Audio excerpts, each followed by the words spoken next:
Hello, everyone.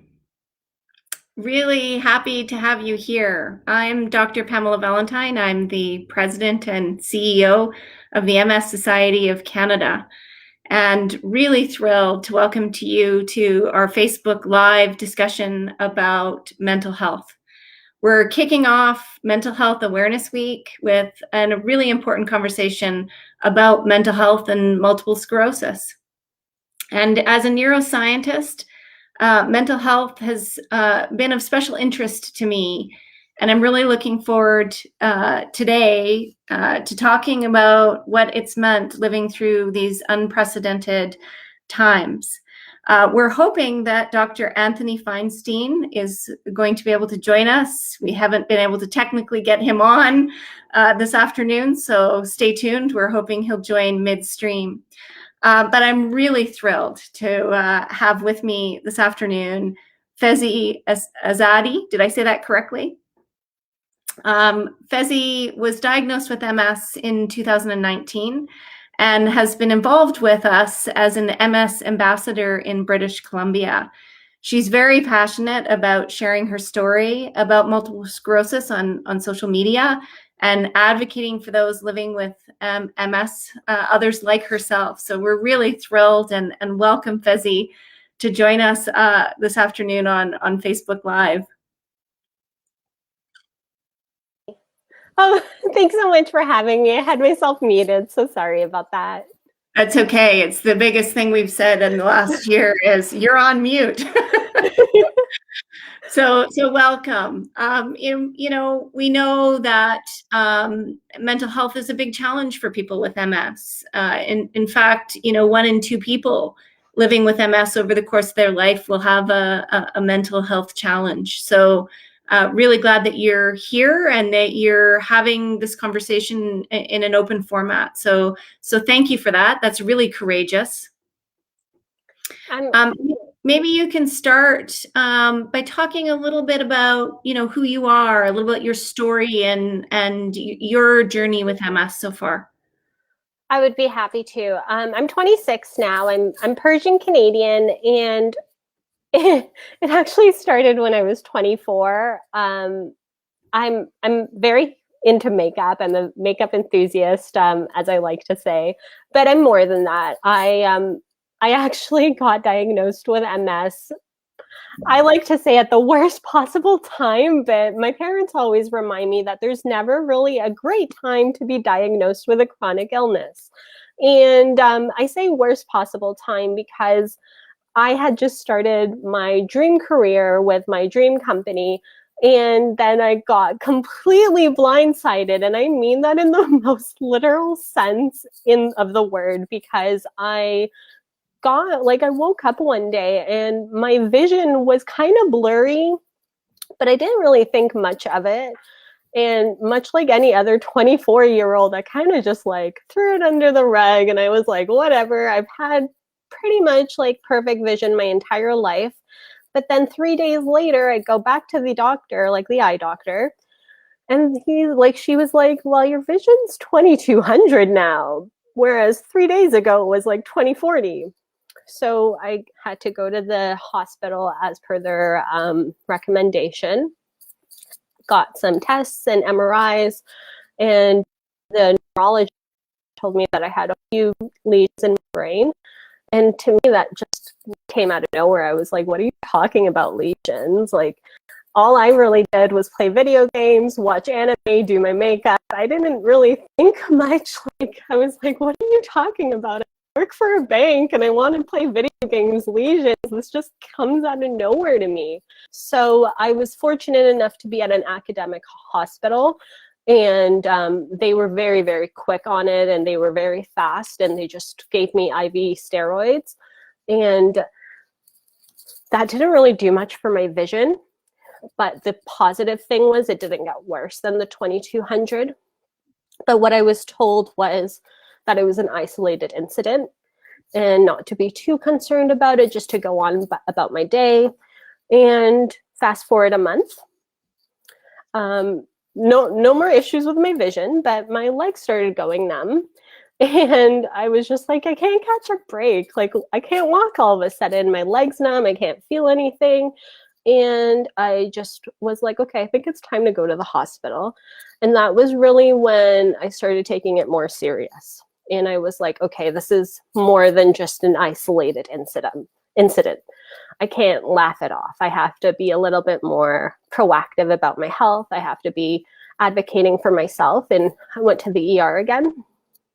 And this time they did another brain scan, a C-spine and a T-spine MRI as well. And this showed not just lesions in my two new scans, but it also showed lesions in the brain scan that weren't there the month prior. So that was when I got my diagnosis. And it has been a very daunting experience. And I'm sure that it's a daunting experience for everyone that goes through anything like MS or any chronic illness. And being Persian, it kind of came during the spring equinox. And in my culture, the spring equinox is a very, very big deal for us. It's we call it Nowruz, which is Persian New Year. And I got diagnosed the day before Persian New Year. And I decided to look at it as a positive sign rather than be negative about it. Well, you know, because I think there are always two ways to look at things.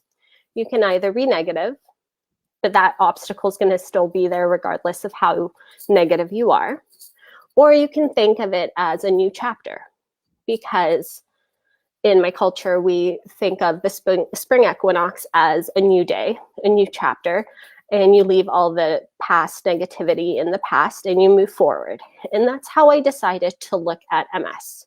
And I was fortunate enough to, through the MS Society, to go through, I believe it was the first year of my diagnosis, to go to the MS Can Be Summit in Ontario.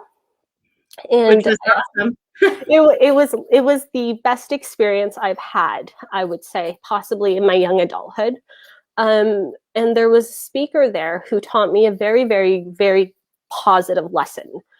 And it was that you can either fight with your MS or you can befriend your MS, because your MS is likely not going to go away.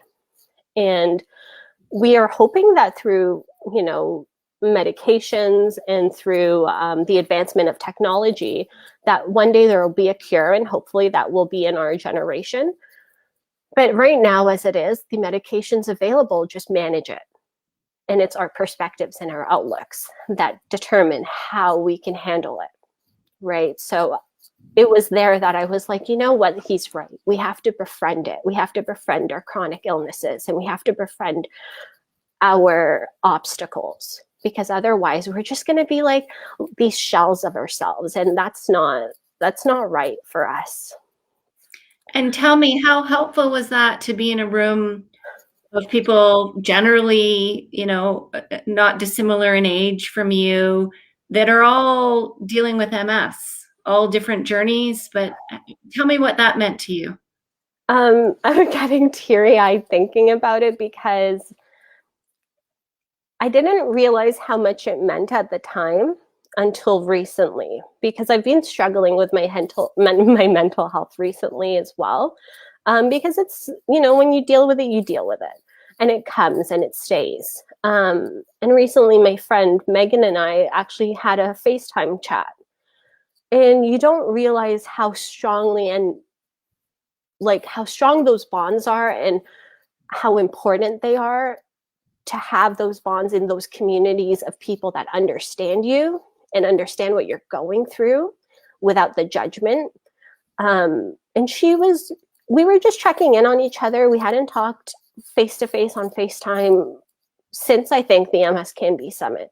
But I think we were both kind of in a place, especially with COVID, where we just needed somebody to talk to and to kind of connect with. And having someone who's kind of going through the similar obstacles and is kind of just facing the same thing every day and has to show up regardless of this disease that it's really hard, having MS it's not an easy thing because every day it's a reminder. Every day that you touch your walker, you're like, I'm too young to be dealing with this. But it's like, you know what? I have to because I don't want to give up. And it was just so lovely to be able to pick up my phone, even though she's in Ontario, even though there's absolutely no reason that we should be friends, other than the fact that we have one commonality. It was so encouraging and heartwarming to know that you have somebody that will have your back no matter what, and that you can truly connect with because you had this opportunity to connect with them on such a fundamental level. Yeah, Because and that they walk in shoes that I think other people can't necessarily understand. So talk a little bit to me about, what things you're doing. I think one of the maybe the good things, the positive things about COVID is maybe we all have a little bit more understanding of mental health challenge. It's yeah, certainly something that, everybody's dealing with. But talk to me a little bit about what you do, how you manage on a regular basis. Certainly connection, I think all of us have yeah, recognized is so incredibly important. But are there some other things that you think you find helpful? yeah. I'm very fortunate. I live with my boyfriend. We weren't living together during when COVID began, and once COVID started, we ended up moving together and living with one another. And he became partially my caregiver in certain situations when I needed. And one of the main things that I find myself doing a lot, especially recently when my mental health really deteriorates, sorry, um, it sounds so juvenile. And I used to be very ashamed of it, but I've come to realize that, especially with mental health, you just kind of have to start embracing the things that truly make you happy and start living for yourself. I really have gone into anime recently, which is Mhm. very, very bizarre because I'm 26. I've never watched anime a day in my life, never, like before this whole pandemic began. But I've started watching these shows like Dragon Ball and Naruto, and like it really helps in playing these like very um like video games that are not aggressive. That really helps me when I'm in a very bad funk. I find that video games that are aggressive do not help me at all. They make me worse. So I think in terms of mental health, finding things that help you personally, whether it's something that allows you to get lost in a fictional world, whether it's a video game that has a storyline that's much like a book, or poetry. For me, poetry really helps as well. So anything that's situational that can help you get out of a situation that you're currently in reality. So whether it's a video game, a TV series, or whether getting out into like an actual place in real life. I also understand, getting out and going outside into the real world. Um, I personally really, really enjoy poetry. So poetry also really helps me and it's descriptive. Reading also really helps me. Sometimes it's difficult because of my eye, but if you don't have those obstacles, reading really helps as well.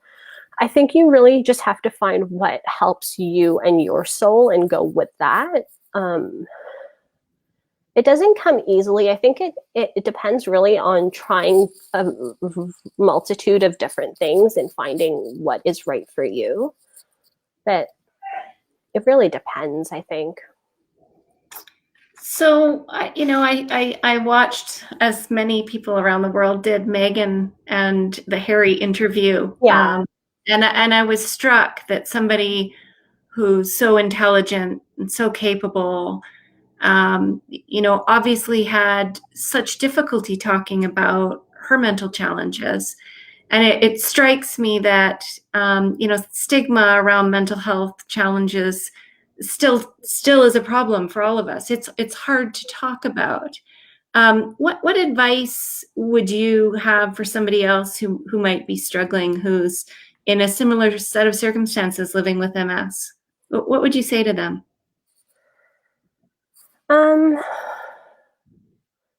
I think for me personally, with mental health, I think one thing to recognize is our mental health issues. Like with my depression and my anxiety, I have to first come to recognize that it's not rooted in logic and reasoning. And once I can recognize that me being self-critical is not a logical, like I'm not being logical when I'm wallowing in sadness and misery. I'm not being nice to myself because I'm right. First, you have to acknowledge the fact that your depression and anxiety are not rooted in logic and reasoning. Once you can make that acknowledgement, I think we have to then recognize that if beating ourselves up had worked, wouldn't we be feeling better by now? Right? So I think that's one of the first things we have to start recognizing, because I don't think I would be friends with myself if I treated myself like this and I wasn't me. And I think we always strive to treat others so kindly. And sometimes some of the things I say to myself, and sometimes my boyfriend hears it and he just looks at me and he's like, "What are you saying? What are you doing?" And it just like takes me a moment to recognize that, oh, that's not very nice. Like mental health doesn't have to be this grandiose thing for it to be real. Like we just have to recognize that sometimes it's just these like small little quirks that we do, and these like small little nuances, and these like little mean things that we say to ourselves. My advice would just be like, take a moment the next time you say something to yourself and really listen to it. Just truly listen to it. Is it rooted in reality? Is it truly factual? That's something that I've been working on lately. Every time I say something to myself or think something to myself, I try to listen after and reflect on it. And I feel like that has slowly been helping me. Another thing I would say, I actually wrote this down because I feel like I would forget it. I've been having some issues with my memory. So I just wanted to make sure not to forget this point. Now I'm laughing at myself because it's the most simple thing. My point was not to forget to ask for help. It's the most cliche thing, and that was what I was afraid to forget, was not to be afraid to reach out for help. That is something that I've had an issue with. I've been struggling with depression and anxiety since I was a child. And this year is the first year that I've decided to seek a therapist. And it took me getting MS to make that decision. So it's never too late, but don't ever be afraid to reach out for help. And sometimes it does take a good support system, but sometimes it just takes having a few people. You don't need a large support system to be able to get through it. My support system truly just is my mom and dad. I do have very good friends. I do have a wonderful boyfriend, but when somebody's going to ask me who my support system is, it's truly, my mantra is from my father. It's the most simple statement he's ever said to me. He was driving me to the airport and told me to just be strong after my diagnosis. And that just resonated with me and it stuck with me. But, and also be mindful of your routines. Sometimes if we're mindful, we can foresee things coming and crashing down to us. So Community is so important, and community of your people, whether there's other people living the same experience or friends and family who love you for sure. What I hear you saying is how important that really is. When I think about, what you're talking about today and how brave you are to do that, I've had therapy many times in my life. Can you imagine what you'd say to somebody else, that you're hoping will also have this conversation so that collectively we normalize in some way the conversation so that the stigma is less and less? I think one thing that we as a community should be doing is to be less judgmental. Mm. I think that is what should be expected of us. We should have a little bit more compassion. I'm not saying that we as people don't have compassion and are not judgmental, but a lot of us do have a tendency to quickly pass judgment without knowing the full extent of a story, making assumptions based on our own limited experiences and lived experiences. One thing I often say, both to myself and to my partner, is that I'm not the main story of someone else's life. Hmm. And that's because sometimes I get in my own head and I forget that my friends are living their own lives.